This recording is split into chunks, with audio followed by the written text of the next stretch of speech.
Bonjour à tous et bienvenue dans cette nouvelle vidéo. Aujourd'hui, on commence une nouvelle série où on va explorer les composants internes à Laravel pour essayer de mieux comprendre comment fonctionne le framework. Donc dans cette première vidéo, ce qu'on va faire, c'est qu'on va explorer le cycle de vie de la requête, c'est-à-dire comment on reçoit la requête HTTP et comment on renvoie une réponse via Laravel. Donc on va passer par le routeur, je pense, et puis par différents composants. J'ai aussi également d'autres idées pour les prochaines vidéos. On va voir comment les relations eloquent fonctionnent, comment les modèles, les getters, setters des modèles, les queues, j'aimerais bien faire également la compilation Blade pour voir un petit peu, et puis peut-être essayer de vous apporter des choses que vous ne connaissez pas sur le framework, des choses qui sont possibles à faire avec le framework. Si vous avez des idées de composants que vous voulez voir dans cette série de vidéos, n'hésitez pas à me la mettre en commentaire. Donc on va commencer par le point d'entrée du framework Laravel, qui est le fichier public index.php. Donc c'est le seul fichier qui est disponible de base en Laravel, enfin c'est le dossier public est le seul dossier qui est accessible de l'extérieur, et donc le fichier index.php est le seul fichier PHP accessible de l'extérieur qui peut être exécuté par un utilisateur. Donc c'est pour ça que quand on met un vhost dans notre serveur web, on le pointe vers public, puisqu'il ne faut pas que l'utilisateur puisse, qu'un visiteur via son navigateur puisse exécuter des fichiers PHP qui se situent dans d'autres dossiers. Donc il n'y a vraiment que index.php qui est le point d'entrée. Donc qu'est-ce qui est fait dans ce fichier index.php? Donc on voit déjà une petite constante ici pour Laravel Start qui permet d'avoir des timings. Donc si un jour vous voulez savoir à quel moment exact Laravel a démarré, à quel moment l'utilisateur est arrivé, vous avez cette petite constante qui est définie ici. Ensuite ici on a le système de maintenance. Donc vous savez que vous pouvez faire PHP artisan down sur une application Laravel. Ça permet de mettre le serveur en maintenance. Donc là c'est si le fichier existe, donc maintenance.php. Donc vous voyez ici il y a un chemin, et on require ce fichier-là. Et donc dans ce fichier-là, j'imagine qu'il y a une variable HTML. Je ne sais pas si on peut l'ouvrir comme ça. Ah non, il ne va pas exister parce que je ne suis pas en maintenance, mais on peut peut-être essayer de le créer. On est ici. Tac, je vais me mettre en stream. Tac, PHP artisan down. Ok, maintenance mode. Et là, si je vais dans maintenance.php, donc voilà, le fichier maintenance a été créé.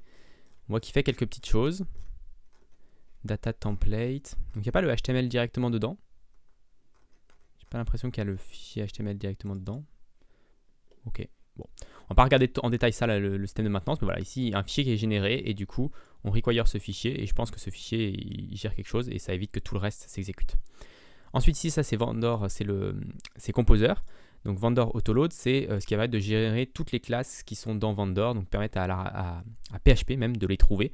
Donc Vendor Autoload, c'est quelque chose de Composer qui est généré automatiquement par Composer et qui permet de générer une fonction qui va permettre de découvrir où sont les classes. Donc quand je demande par exemple, je ne sais pas, qu'est-ce qu'on pourrait avoir, la classe mail de Laravel, et dans cette fonction qui est chargée là-dedans, on va avoir un chemin en disant la classe Illuminate support mail, elle est située dans vendor / Laravel / framework, etc., etc. Donc ça c'est Composer. Ensuite, donc là on va commencer vraiment dans Laravel. Donc on a un require once de app.php. Donc on va récupérer quelque chose ici. Donc ça c'est quelque chose que on fait rarement en PHP, c'est qu'on require quelque chose et dans le fichier PHP on return quelque chose et du coup on peut le récupérer dans une variable. Ça c'est quelque chose qu'on fait assez rarement, parce qu'en fait on fait assez rarement des require, mais voilà. Donc dans ce fichier app.php qui est dans bootstrap app.php, on crée une nouvelle application, donc Illuminate Foundation Application, en lui passant le chemin de base, app.path, dir name dir, ok.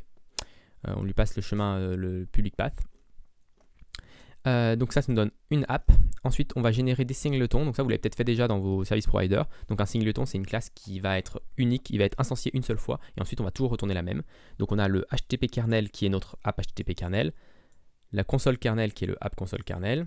Donc ça c'est ces deux éléments-là, même ces trois éléments-là, c'est des interfaces et donc on va les binder à une classe en dur qui sont les classes qui sont présentes dans app, donc app console HTTP kernel par exemple ici, ou app console kernel, ou ici app exception handler. Donc on a ces trois classes là qui sont enregistrées dans le container et ensuite on return $app. Donc $app qu'on va le récupérer ici dans le $app. Ensuite on va créer un kernel et là le kernel qui est demandé, je pense c'est le HTTP kernel, on voit ici Illuminate contract HTTP kernel. Donc en gros ce qu'on fait ici c'est qu'on va créer cette classe là HTTP kernel via le container. Et ensuite, kernel handle, donc on appelle la fonction handle en lui passant une request, d'accord. Donc j'imagine que la fonction handle, alors là, il est un peu perdu, l'éditeur VS Code est un peu perdu parce que kernel, il ne sait pas vraiment ce que c'est. Mais nous, on sait que c'est un kernel comme ça. Donc on voit qu'il y a une fonction bootstrap, il y a une fonction handle, il y a une fonction terminate, et une fonction getApplication. Okay, et donc là, on va faire la fonction handle, et si on regarde la fonction handle qui est ici, tac, elle prend en paramètre une requête, elle renvoie une réponse. Donc ça, cette partie-là, ça va nous donner une réponse, et ensuite on va faire flèche send, qui sans doute va envoyer la réponse au navigateur, enfin au client. Donc c'est un send, c'est un peu bizarre, mais en fait c'est juste à faire un écho de tout le body, ça va envoyer les headers et tout ce qu'il faut pour que la réponse s'affiche à l'écran. Et ensuite on fait un kernel terminate, donc là ça va te permettre de faire, je pense, des choses de fin, enfin c'est un peu comme un finally dans un try-catch, ça va permettre de faire en sorte que de fermer des connexions, ce genre de choses. Je pense que c'est pas énormément utilisé, mais c'est pratique de l'avoir. Ok, donc on peut maintenant regarder un petit peu plus en détail cette fonction. On va peut-être regarder d'abord request capture, c'est peut-être le début. Donc request capture, ça va nous créer une nouvelle request. Static enable http method parameter override. C'est assez long, mais c'est juste pour un setter. Et ensuite, on fait create from base et un Symfony request create from globals. Donc create from globals, j'imagine que ça va récupérer, vous voyez, les variables $get, $post, $cookie, $files, $server. Donc en fait, toutes les variables globales de PHP classique. Et on va créer un objet à partir de tout ça. Tac, tac, tac. Et ensuite, create from base, je pense qu'on prend la Symfony request, ça va créer, à partir de la Symfony request, ça va créer une Laravel request. Donc on va peut-être faire des petits détails. Voilà. Il rewrap des choses, il replace certaines choses. Bon, voilà, pas non plus rentrer dans le détail, je pense, c'est pas grand chose d'intéressant. Si la request est un JSON, new request, bon, ça réécrit certaines choses. New request, JSON. Ok, bon, c'est un peu, bon, c'est juste de la réécriture dans certaines variables. Donc là, maintenant qu'on a une requête, on va pouvoir handle la requête. Donc pour ça, on peut aller dans notre app HTTP kernel. Et donc j'imagine que la fonction handle n'est pas présente ici. Hop, si j'arrive à l'écrire. Non, la fonction handle n'est pas présente ici. Elle est sans doute présente dans le HTTP kernel avec lequel on interagit. Donc si maintenant je vais dans handle, ici, voilà, on a la fonction handle qui est présente dans l'héritage, enfin, qui est héritée. Donc on a un nouveau request started at, donc on voyait que dans index on avait déjà une constante ici. Bon voilà, ici on a à nouveau une request started at avec cette fois-ci une date carbone, un peu plus pratique à utiliser. Donc sans doute qu'on peut la récupérer cette variable. Ensuite on réactive cette chose là, enable http method parameter override, alors qu'elle était déjà activée, j'ai l'impression. Et ensuite on va faire un this send request through router, donc on va envoyer la requête à travers le routeur, donc le routeur c'est ce qui permet de savoir quel contrôleur va être appelé pour cette requête, et on obtient une réponse. S'il y a une erreur, quelle qu'elle soit, on va report l'exception, et ensuite on va render l'exception. Donc report exception, on récupère le exception handler. Alors le exception handler, si vous y suivez bien, on l'avait dans Bootstrap app. Ici, le exception handler, on l'a set ici. Inmate contract debug exception handler, on l'a set à notre app exception handlers de .class. Donc ici, on récupère l'exception handler qu'on a dans Singleton et on reporte. Et render exception, on fait la même chose, on fait un render. Donc c'est juste des alias. Tac, tac, tac. Si on revient sur notre fonction handle. Donc voilà, donc là, soit ça fonctionne pas, et du coup on render l'exception. Ensuite, on dispatch un nouvel événement que la request a été handled. Donc ça, c'est un événement qu'on peut écouter et qui va permettre ici, à ce moment-là, de faire quelque chose avec la request et la réponse. Ça peut toujours être pratique. Et ensuite, on return la réponse. Donc c'est assez facile finalement à ce niveau-là. Je pense qu'avant d'aller plus loin dans vous voyez, c'est un peu comme des couches d'oignons. On a parcouru rapidement le flow le plus court. Et ensuite, si on va un peu plus dans le détail, bon, bah là, on rentre dans le kernel. Avant d'aller un peu plus loin dans le routeur, je pense que c'est l'endroit le plus intéressant, on va peut-être finir avec le send pour voir comment ça se passe le send. Donc si on revient ici, tac tac tac, ici après, une fois qu'on a ce handle qui a été appelé, qui nous renvoie une réponse, donc soit une réponse de l'exception, soit une réponse du routeur, dans ce cas-là, on peut avoir un appel send. Donc send, c'est présent sur, alors si on regarde le handle, elle nous renvoie une illuminate HTTP response. Et cette response-là, elle a sans doute une fonction send. Non, elle n'est pas présente là, elle est présente dans Symfony Response, je pense. Tac, send, voilà. Donc cette fonction send, ce qu'elle fait, c'est qu'elle envoie les headers, elle envoie le content. Ensuite, elle finish la request avec différents éléments. Vous voyez, ça pourrait être dans le terminate. Ça pourrait être quelque chose qui est présent dans le terminate. Mais bon, vu que c'est du Symfony, dans du Laravel, etc., il y a peut-être des choses qui sont faites à différents endroits. Mais c'est typiquement ce genre de choses qu'on pourrait faire dans un terminate quand il y a des extensions un peu bizarres qui ont besoin de finish la request. Voilà.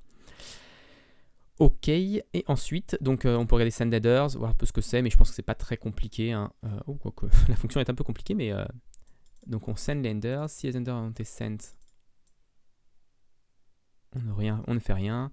Tac, tac, tac. Bon, il y a des checks un peu bizarres, je pense. et à un certain moment, on fait un, voilà, ici on parcourt les cookies et on set les cookies, par exemple ici. On send le status code. Ok, bon, il y a un petit peu quelques headers, je vois pas où est-ce qu'on send les headers, send header, header remove.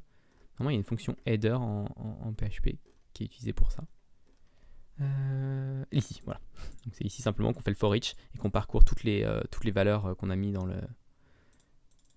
dans les new values. Qu'est-ce que c'est que les new values? Skies, headers. Donc là, c'est les headers. Et donc, du coup, on les parcourt ici et on les envoie. Ok, bon, c'est pas très important. Tac, tac, tac. Si on revient un peu en arrière, tac, tac, tac. Et ensuite, send content. Je pense que c'est assez facile. Oui, send content, c'est assez facile. C'est juste un echo de this content. Donc, vous voyez, ça, c'est vraiment très, très facile à comprendre. Donc, on affiche juste le contenu. Ok. Donc, une fois que ceci est fait, tac, tac, tac, on peut revenir un petit peu en arrière. Donc là, c'est notre fonction handle. Et donc, ce qui nous intéressait, c'était déjà le routeur.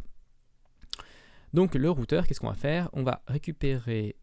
alors non, ça c'est on enregistre la request dans request. Donc ça va être d'enregistrer la requête en cours dans le service container pour qu'on puisse après la demander n'importe où. Ça c'est juste pour nettoyer si elle était déjà présente. Ce qui était étonnant de le faire après. Ça m'étonne de le faire après parce que clear resolve instance, pour moi je l'aurais fait avant et ensuite je l'aurais enregistré. En tout cas j'ai l'impression qu'on l'enregistre et ensuite on le clear. Je sais pas trop ce que fait... Ah, c'est juste la façade qu'on nettoie. Ok, on nettoie la façade et ensuite la façade va redemander au container la nouvelle requête. C'est pour ça. Ok, donc ensuite on bootstrap le serveur. S'il n'a pas été bootstrap, on le bootstrap with bootstrappers. Qu'est-ce que c'est bootstrappers? C'est this bootstrappers, je ne sais pas ce que c'est. Bootstrappers. Donc je peux juste cliquer ici, je pense. Non. Qu'est-ce que c'est que les bootstrappers? Bootstrappers, donc voilà. Bootstrappers, il y a quelques classes qu'on va sans doute exécuter. Donc les variables d'environnement, les configurations, handle exceptions, register façade, register providers, boot providers. Ok. Donc ça permet de démarrer le serveur, bootstrap le serveur.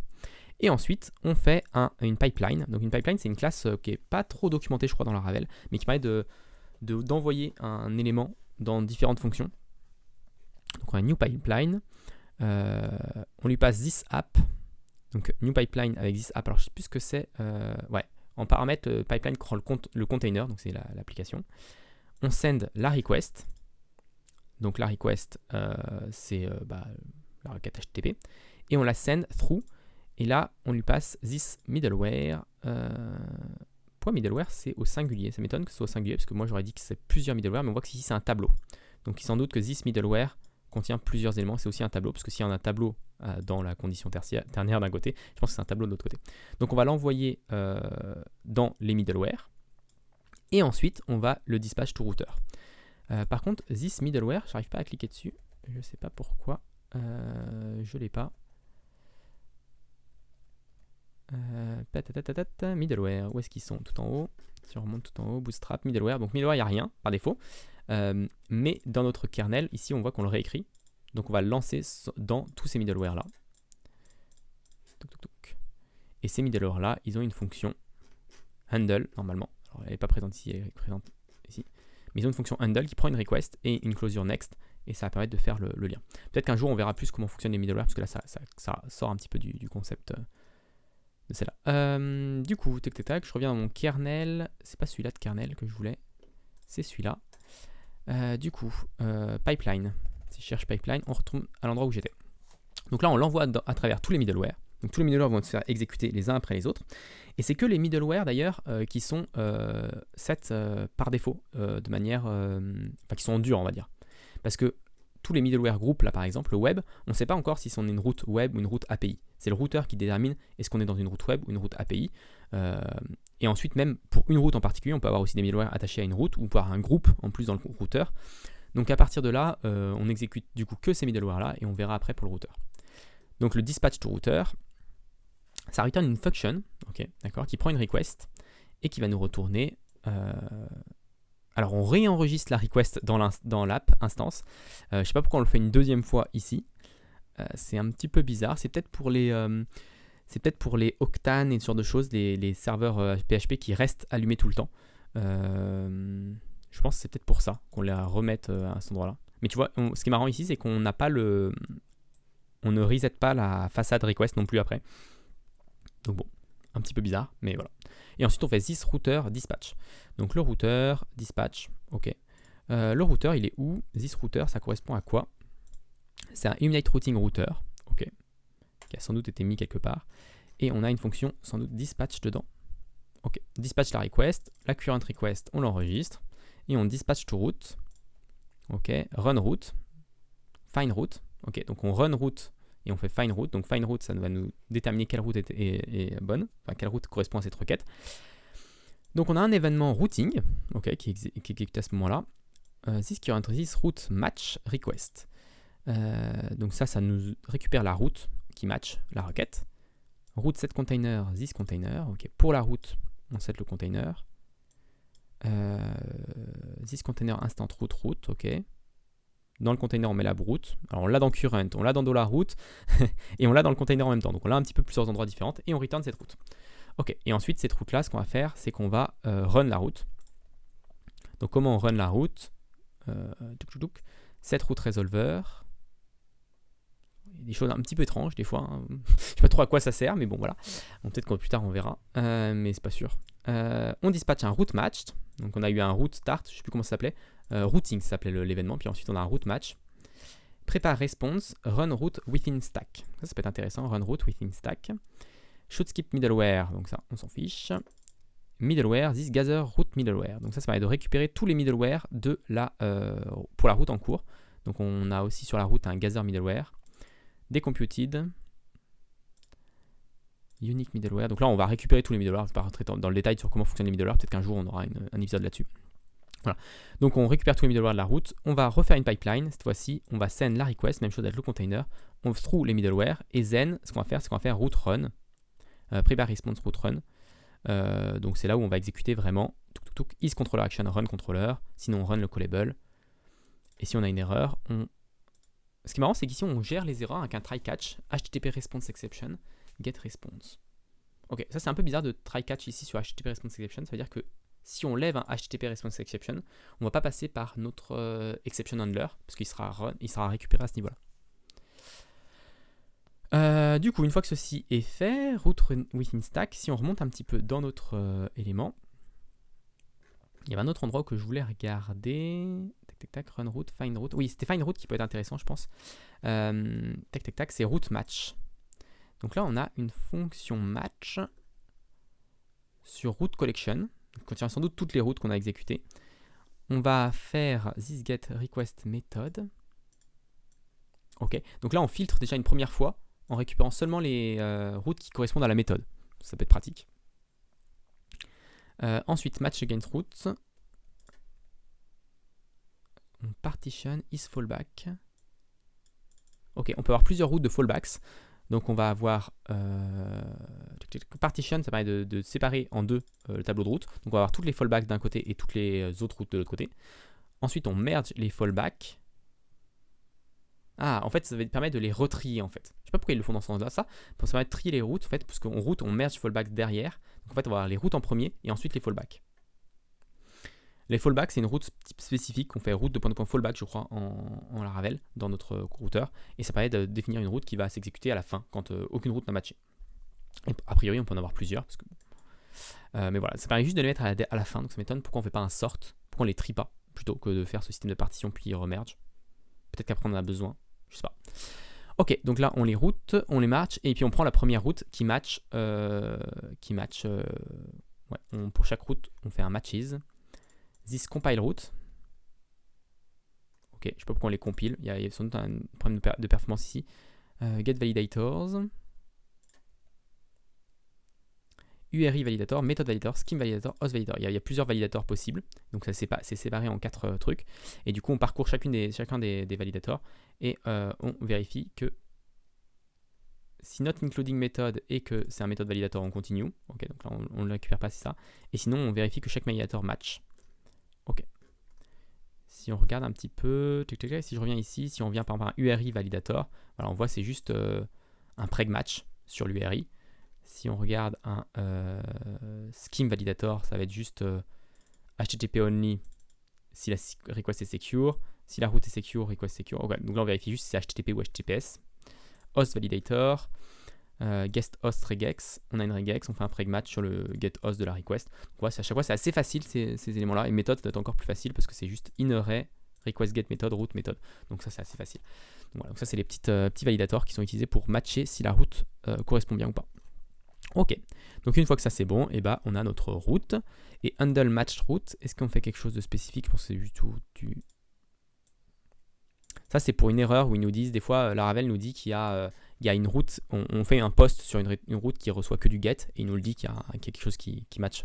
Donc là ça permet de récupérer, on check for alternate verbs, donc on vérifie qu'il n'y a pas une route qui match pour un get, un post. Si on a fait un delete par exemple, on vérifie qu'il n'y a pas une route qui match un get ou un post, juste pour faire un message d'erreur un peu plus joli, je pense. Get route from methods, request method not allowed. Voilà, c'est pour faire le méthode. This method is not supported for route, supported method as. Et puis ça permet de marquer quelles sont les méthodes qui sont supportées. Ok, et sinon on dit que la route n'a pas été trouvée. Ok, là-dessus. Est-ce qu'on a fini? Je pense qu'on a vu une bonne partie de comment fonctionne le routeur. Run route within stack. On a les middleware, donc on n'a pas trop fouillé dans les middleware, comment ont été générés les middleware, comment ont été retrouvés les middleware. Mais sinon, à part ça, route run. Donc is controller action, on peut regarder run controller, ça peut nous intéresser. Donc on a un contrôleur dispatcher, on dispatch this get controller méthode, ok. Donc contrôleur dispatcher, ok, il y a une classe container dispatcher qui permet de dispatch un contrôleur. Resolve parameters, ah oui, ça permet de résoudre les paramètres du coup quand on a dans la méthode quelque chose. Ça permet de récupérer par exemple si on demande la request dans le contrôleur ou si on demande un form request ou on demande un composant n'importe lequel de Laravel depuis le service container, on peut le récupérer à ce niveau-là. Ok, donc là ça récupère les parameters. Méthode exist controller call action. C'est marrant qu'il y ait une méthode exist controller call action. Je savais pas que ça existait, c'est sur un petit truc. On peut avoir une méthode qui s'appelle call action dans notre contrôleur et ce sera cette méthode-là qui sera appelée. Et sinon, s'il n'y a pas cette méthode-là, et bien dans ce cas-là, on appelle la fonction, la méthode classique, la méthode du contrôleur qui est demandée en lui passant les paramètres qu'on a résous à cet endroit-là. Ok, et resolve parameters, resolve class method dependencies, parameter without nul. Ok, donc ça permet juste de... Tac. Resolve method dependencies, donc là ça permet de récupérer tous les éléments. Il va y avoir le route model binding aussi, ce genre de choses. Comment récupérer, si on met $id, ça permet de récupérer aussi depuis l'URI, j'imagine. Je ne sais pas trop où est-ce que c'est fait, mais... Ok, donc voilà, donc je pense qu'on a fait à peu près le tour de ça, parce qu'après ici on appelle le contrôleur, on return la réponse, et si on revient dans notre, je ne sais plus où est-ce qu'on était par contre, ici route run, c'était ici, donc is control action, run controller, et là on return ce truc là, donc on return la réponse que nous a renvoyé le contrôleur.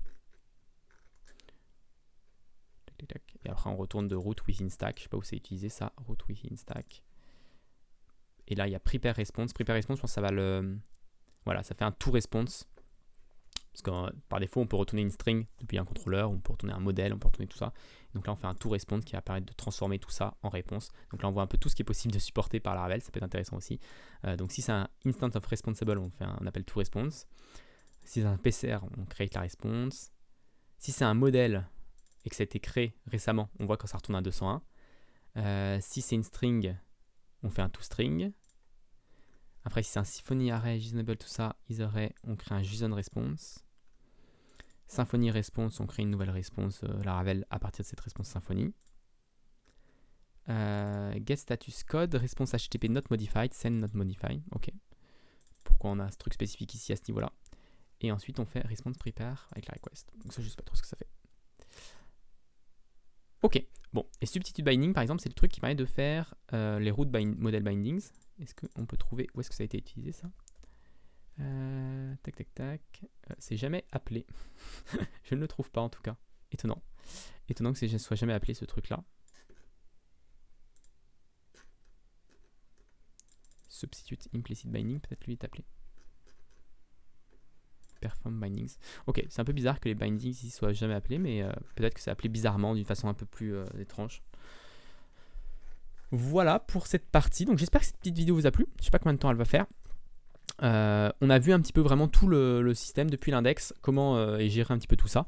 Alors c'est peut-être pas la vidéo qui sera le plus utile au quotidien, parce que bon, ça, on n'a pas appris grand-chose. Je pense que les prochaines seront un peu plus utiles si on regarde un petit peu comment fonctionne Eloquent, les relations, etc. Ça peut peut-être vous donner des informations, mais ça va mieux comprendre le framework, comment il est architecturé. Ça peut vous donner des idées comment architecturer vos classes et vos systèmes à vous. Par exemple, la pipeline, ça peut être utile d'utiliser ce genre de système. Les validators aussi, c'est intéressant d'avoir un tableau avec différentes classes et puis on exécute ces différentes classes les unes après les autres. Donc voilà, il y a plusieurs éléments qui peuvent être intéressants, je pense, pour écrire le code. J'espère qu'il vous a plu. Si elle vous a plu, n'hésitez pas à vous abonner à la chaîne, à la partager autour de vous. Et puis moi, je vous donne rendez-vous très rapidement du coup pour la suite de cette série.